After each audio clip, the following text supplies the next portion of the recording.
Radio Publique Africaine.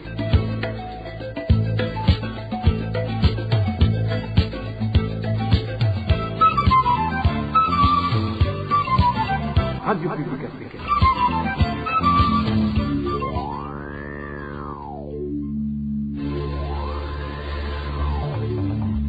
C'est le moment de suivre le journal parlé en français. À la présentation, Émile Nivasumbo. Bonsoir chers auditeurs, au sommaire de cette édition, certains actionnaires de Kira Hospital menacent de porter plainte contre l'État burundais. Ils exigent la démission d'un président du conseil d'administration leur imposé. Un militaire affecté dans la Kivira détenu à Gihanga, il aurait violé une fille et une femme. Les détails à suivre tout à l'heure. Et au cours de ce journal, nous nous rendrons également en Ouganda où les albinos réfugiés dans le camp de Nakivale n'ont pas assez de nourriture. Des maladies de la peau s'accentuent aussi suite au soleil accablant. C'est tout pour les titres. Dans un instant, le développement de ce journal du 2 août 2022. Gouvernance pour commencer. Pona Pharmaceutico est dans la tourmente administrative après le scandale lié à la fabrication et la commercialisation des stupéfiants impliquant certains responsables de cette société. Actuellement, les responsables sont à couteau tiré et bloquent le fonctionnement de la société en question. Emmanuel Niungeko.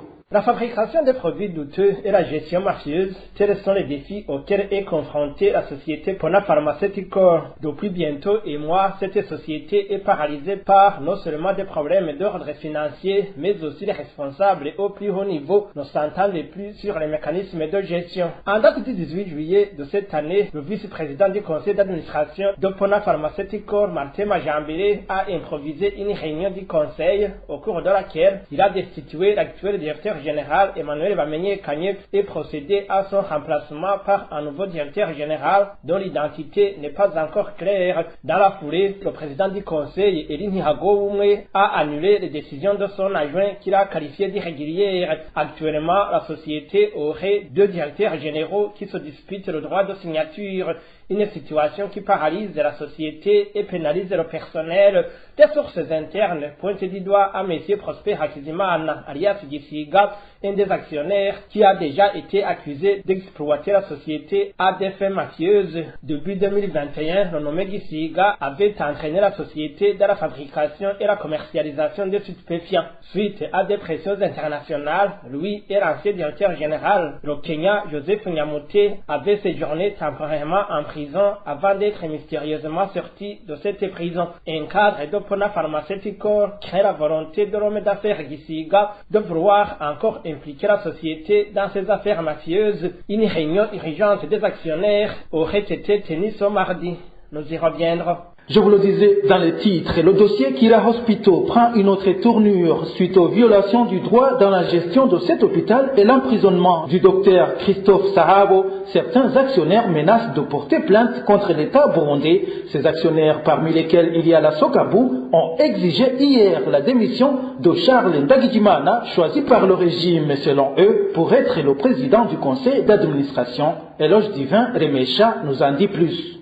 Les avocats de la société SwissMed International Limited, possédant 47% des actions, et ceux du groupe des actionnaires divers ayant 18% des actions au sein de l'hôpital Kira, viennent d'adresser une correspondance au président du conseil d'administration de la société Sokabu, où ils accusent l'administrateur directeur général de la dite société, en la personne de Charles Ndagijimana, de violation des dispositions légales et statutaires de Kira Hospital, dont il assure aujourd'hui la présidence pour le compte de la même Sokabu. Parmi les torts imputés à Charles Ndagijimana figurent les accusations mensongères portées à l'endroit du directeur général du dit hôpital, le docteur Christophe Sahabo, des accusations qui, une fois arrivées aux oreilles du numéro 1 burundais, ont abouti à la destitution du docteur Christophe Sahabo sous prétexte que le gouvernement, en tant qu'actionnaire, n'avait plus confiance en lui. Les avocats des actionnaires SIHO mentionnés accusent également Charles Ndagijimana d'être à l'origine de l'arrestation du docteur Christophe Sahabo et du retrait du passeport du président du conseil d'administration d'Okila Hospital, le docteur Jean-David Pilot, auquel a par après été contraint de démissionner et de quitter le pays. Le mandataire de la SOCABO est également reproché de s'être autoproclamé président du conseil d'administration de l'hôpital Kira, sans parler du fait qu'il a continué à tenir des réunions de conseil d'administration sans que le quorum exigé soit atteint. Un autre fait reproché à Charles Ndagijimana concerne le fait qu'il a commandité un audit en ignorant les actionnaires privés qui totalisent pourtant 65% du capital social du dit hôpital. Ici, la partie les a fait savoir que cet actuel président du conseil d'administration a violé les articles 355, 356, 359, 361 et 365 du Code des sociétés privées et à participation publique, ainsi que les articles 9 et 11 des statuts régissant l'hôpital Kira. Se basant toujours sur le Code des sociétés privées et à participation publique, ces actionnaires accusent également Charles Ndagijimana d'avoir violé les articles 399 et 400 en osant demander le 19 juillet aux autres actionnaires de justifier leurs apports au capital social du Kira Hospital au lieu de les consulter dans les archives du rapport remis 4 mois plus tôt, c'est-à-dire le 31 mars de cette année. Pour conclure, les avocats de la société Swiss Med International Limited et ceux du groupe des actionnaires divers qui possèdent 65% des actions demandent la démission de Charles Ndagijimana au poste de président du conseil d'administration de l'hôpital Kira. Il souligne également qu'il compte intenter une action en justice contre cet administrateur et ou contre la SOCABO en prouvant que ce dernier, dans l'exercice de ses fonctions, a commis des fautes qui ont causé un dommage grave à l'hôpital Kira. Dossier à suivre. La gouvernance pose problème également au niveau de la gestion du carburant. La pénurie de ce produit affecte la vie des Burundais en général. L'augmentation des prix de transport qui y est liée empêche certains de retourner dans leur province d'origine. Par exemple, le prix du trajet Bujumbura-Mwaro a plus que doublé. Francine Maoro. Les habitants de la ville de Bujumbura, qui ont des familles à l'intérieur du pays, indiquent qu'ils ne se rendent plus à cause de l'augmentation des prix de transport causée par la pénurie du carburant. Celui-ci, l'un d'eux qui s'est entretenu avec la RPA. Je me rendais à Lusaka, dans la province Mwaro, avec 6 000 francs burundais. Mais pour le moment, le ticket a été majoré jusqu'à 15 000. C'est vraiment un sérieux problème. On ne sait plus quoi faire. Selon toujours cette population, beaucoup de conséquences commencent à s'observer. À cause de ces tickets de transport élevés, ils sont obligés de rester à Bujumbura, ce qui provoquera dans le long terme beaucoup de problèmes dans les foyers. Nous avons déjà observé beaucoup de problèmes familiaux. Par exemple, si on perd un proche, nous ne parvenons plus à aller assister à ses obsèques. Si on veut aller rendre visite à nos parents, nous ne pouvons pas y aller main vide. Nous préférons rester ici et leur envoyer ce qu'on a pu avoir. Mais si la famille, c'est-à-dire les enfants et la femme, sont à l'intérieur du pays, là c'est très difficile de les abandonner comme ça, car la femme peut même demander le divorce à cause de l'abandon. Et c'est compréhensible. Ces problèmes de déplacement ne concernent pas seulement ceux qui vont à l'intérieur du pays, même à Bujumbura. Les mouvements ne sont plus aisés. La population burundaise demande au gouvernement de trouver solution durable à ce problème de manque de carburant qui affecte la vie en général. Mais que cache cette pénurie du carburant au Burundi? Une nouvelle société importatrice du carburant aurait une part de responsabilité dans cette situation. Nommée Prestige, la société exporte depuis quelque temps en République démocratique du Congo le carburant destiné au Burundi, mais aussi la société perturberait beaucoup Interpetrol, qui était jusqu'ici le principal importateur et vendeur du carburant dans le pays. Plus de détails avec Bob Rugulik. La pénurie du carburant perdure au Burundi. Depuis, des secteurs qui touchent l'économie nationale, en particulier le secteur des transports, sont presque paralysés. Parmi les raisons généralement avancées par les autorités burundaises, entre autres le président de la République, Evariste Ndayishimiye, se trouve la hausse du prix du baril à l'international, le manque de devises et très récemment la guerre en Ukraine. Et pourtant, des raisons cachées se trouvent également être derrière cette crise du carburant au Burundi. Les enquêtes de la RPA révèlent un nouveau venu dans le secteur pétrolier burundais. Une société dénommée Prestige, dont l'identité des patrons reste un mystère, serait impliquée dans un commerce frauduleux du carburant. Cette société, qui pourtant reçoit des devises de la Banque centrale burundaise BRB pour importer le carburant, vend ses produits frauduleusement en République démocratique du Congo via le lac Tanganyika pour le pôle de Kalemi et des postes frontaliers en dehors des heures de service. Parallèlement à cette vente mafieuse, la société Prestige déstabiliserait, selon plusieurs sources, les activités de la société Interpétrole, principal importateur en carburant. Dans nos éditions ultérieures, nous reviendrons sur les responsables derrière cette magouille ainsi que les pratiques obscures de la société Prestige. Le journal de la radio publique africaine peut également être retrouvé sur notre site web www.rpa.bi. Vous pouvez également le réécouter sur YouTube, Facebook et Twitter. Dans un instant, nous parlons justice. RPA.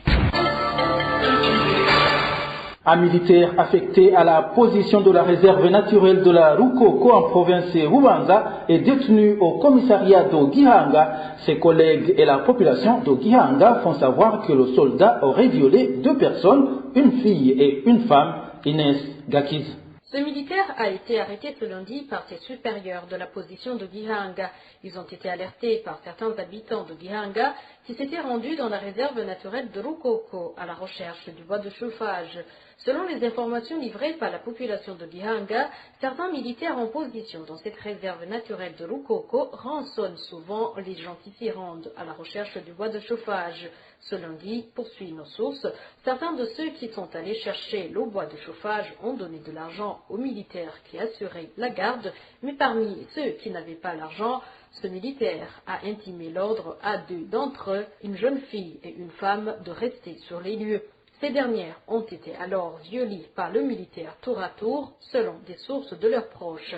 Après avoir lancé l'alerte, ce militaire a donc été désarmé et mis au cachot de Gihanga. Les victimes ainsi que leurs familles demandent qu'il soit immédiatement traduit en justice pour un procès de flagrance. Nous vous parlions depuis quelques jours du dossier de l'enseignant Nakis Wuchumi. L'organisation SOS Torture Burundi réclame des enquêtes sur le dossier de cet enseignant qui est accusé d'avoir abusé sexuellement son élève de l'école fondamentale Gitwe en province Makamba. Aimé Kwizera, chargé des programmes et des publications au sein de cette organisation, réclame des sanctions conformes à la loi et la protection de la victime.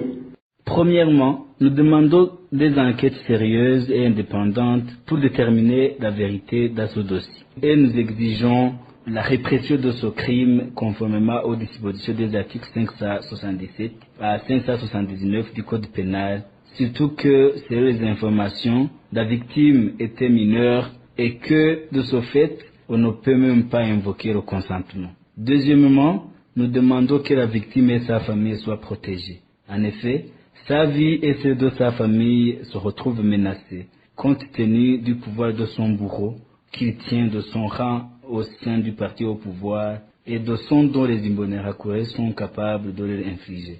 Troisièmement, nous exigeons des enquêtes sur ces autorités administratives et policières qui tentent de lui soustraire à la justice. Surtout que des dispositions de l'article 23 de la loi numéro 1/13 du 22 septembre 2016 portant prévention, protection des victimes et répression des violences basées sur le genre stipule que quiconque tente de faire obstruction à des enquêtes ayant pour objet de poursuivre de telles infractions, actes ou faits, est puni de la même peine que celle prévue pour cette infraction, cet acte ou ce fait. Voilà, c'est Aimé Kwizera, le chargé des programmes et des publications au sein de SOS Torture Burundi. C'est un dossier que nous traitons également depuis quelques jours. La Ligue burundaise des droits de l'homme, ITK, s'insurge contre les mauvaises conditions carcérales des combattants du mouvement Red Tabara à la prison centrale d'Omimba. Le vice-président de la Ligue ITK dit que le traitement de ces détenus est inhumain et viole les droits des prisonniers. Emmanuel Nibizi ajoute que ces détenus sont exposés à des effets néfastes à leur santé. La Ligue burundaise des droits de l'homme ITK a appris qu'il y a 41 prisonniers incarcérés à la prison d'Omimba à Bujumbura. Certains de ces prisonniers sont des combattants qui ont été remis à l'État du Burundi par le gouvernement du Rwanda. Et d'autres sont accusés d'être des combattants ou des recruteurs, déjà qui recrutaient pour le compte de Nzabamhema. Nous sommes inquiets de la façon dont ils sont traités. Ils sont dans une petite chambre alors qu'ils sont nombreux 41 personnes dans une petite cellule. Et cela a pour conséquence des conséquences énormes tant sur la santé et psychologique. Et nous avons appris que même quand ils veulent se préparer de quoi manger, ils doivent déplacer les matelas, les couvertures, et déplacer puis préparer à manger sur la même place. Et vont même faire tout ce dont ils ont besoin dans cette même salle. Ce qui est vraiment contradictoire au principe de traitement des prisonniers. Et nous lançons un appel à l'État du Burundi qui est signataire des conventions internationales de protection des droits de l'homme et même la Constitution du Burundi préconise le traitement humain et digne d'un prisonnier. Et nous condamnons ces mauvais traitements dont ils font face. Ils ont besoin vraiment d'un environnement favorable pour que les santé ne soient pas affectées par des maladies. Et nous demandons que l'État donne accès aux organisations des droits de l'homme internationales, de rendre visite à ces prisonniers et qu'ils aient une assistance adéquate, qu'ils aient un environnement, un espace suffisant et qu'ils soient traités comme les autres prisonniers de Mimba. Puisque nous parlons de Red Tabara, le mouvement de résistance pour un état de droit est également cité par l'IDRHB qui explique que l'incursion secrète de l'armée burundaise en République démocratique du Congo serait liée à la campagne du parti CNDD-FDD qui vise à réprimer tous les groupes d'opposition avant de nouvelles élections. Dans son rapport de juillet, l'Initiative pour les droits humains au Burundi estime que c'est la paranoïa qui pousse Gitega à mettre en œuvre cette stratégie très coûteuse. Elvis Nyomungere. La paranoïa persiste au sein du CNDD-FDD, malgré le métier de contrôle que son parti au pouvoir prétend avoir sur le pays, selon l'analyse des experts de l'Initiative pour les droits humains au Burundi, IDRHB. Dans le rapport de la dite organisation du mois de juillet, son sentiment de peur est la raison pour laquelle l'armée burundaise aurait décidé son installation militaire en République démocratique du Congo. Pourtant, le chercheur de l'IDRHB indique que cette coûteuse opération a été entreprise au moment où son principal adversaire, Red Tabara, ne semblait pas constituer une menace significative. Selon les sources de l'IDRHB, parmi les anciens officiers de l'armée burundaise, cette stratégie consisterait à réduire la capacité du mouvement Red Tabara de mener des élections au Burundi ou de recruter des membres supplémentaires à l'intérieur du pays. Pour le chercheur de l'IDRHB, les opérations militaires effectuées par l'armée burundaise chez son voisin, le Congo, sont plus étroitement liées à la vision du parti CNDD-FDD. L'IDRHB explique que son parti au pouvoir a mis au point une stratégie concertée visant la répression violente de l'opposition armée ou non armée. Parallèlement à l'opération militaire en République démocratique du Congo, les experts de l'IDRHB constatent que certaines personnalités de l'aile du parti CNDD-FDD ont également lancé une campagne de mobilisation à grande échelle et de recrutement de la milice Imbonerakure à l'intérieur du pays. Ici, l'IDRHB pointe surtout du doigt le secrétaire général de son parti Révérien de Kurio ainsi que le secrétaire national de ce territoire Sylvestre Ndayizeye. De même, l'IDRHB montre que la création de la force de réserve et d'appui au développement FAD serait une tentative d'éliminer les obstacles juridiques à l'armement et à l'entraînement militaire des Imbonerakure. Selon l'IDRHB, la mise en place d'une armée parallèle viserait la préparation de cette milice pour le déploiement à l'intérieur ou à l'extérieur du pays. En définitive, l'IDRHB conclut que les inquiétudes au sein du gouvernement d'Aïchimiye s'expliquent par un manque de confiance qui se traduit par sa stratégie d'affaiblir à tout prix les concurrents potentiels aux élections législatives de 2025 et l'élection présidentielle de 2027. Parlons à présent de la libération de Joël Bararunyeretse depuis samedi. Le journaliste du journal Zen Planet venait de passer presque 2 semaines dans la prison centrale de Mimba. Joël Bararunyeretse avait confisqué une caméra de travail pour contraindre son employeur à le régulariser et lui donner 4 mois de salaire qu'il lui doit. En revanche, Ali Djouma, journaliste de la radio Magara Times FM, est toujours en détention. Il réclame lui aussi 4 mois d'arriéré de salaire. Dans un instant, nous nous rendons dans les camps des réfugiés burundais.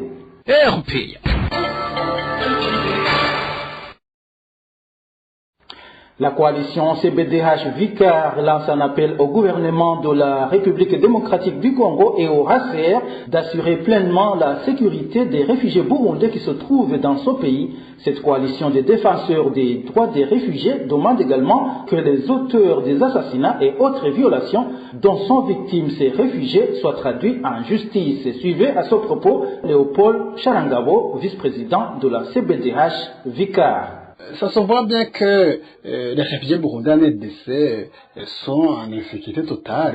Ils sont souvent victimes des actes de violation, des tueries depuis 2015. La CBDH-Vicar déplore ces actes de violation à l'encontre de ces réfugiés, en commençant bien sûr par la récente tuerie de M. Donassier. On peut signaler que Donassier est le 6e réfugié qui sont retrouvés morts dans cette vallée. La CBDH-Vicar demande au gouvernement congolais et de faire des enquêtes indépendantes et impartiales, parce que nous entendons souvent des enquêtes mais qui n'aboutissent de rien. Chaque fois qu'il y a des théories ou bien d'autres actes de violation des droits des réfugiés burundais qui sont en RDC, on dit que l'enquête a déjà commencé, alors que la communauté Babembe d'alentour du camp montre souvent la haine envers les réfugiés burundais depuis leur arrivée. Donc, les enquêtes peuvent commencer par là. C'est la raison pour laquelle nous demandons au gouvernement et au HCR une franche collaboration pour que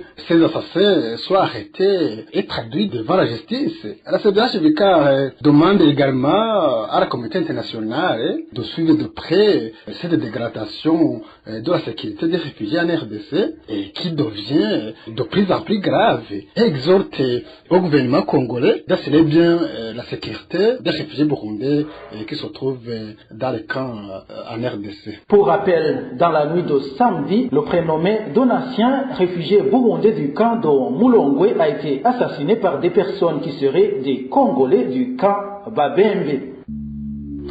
Voilà, c'est par ici que nous mettons un point final au journal du 2 août 2022. Merci à vous tous qui nous avez suivis. À la présentation, c'était Émile Nibasumba. Au revoir.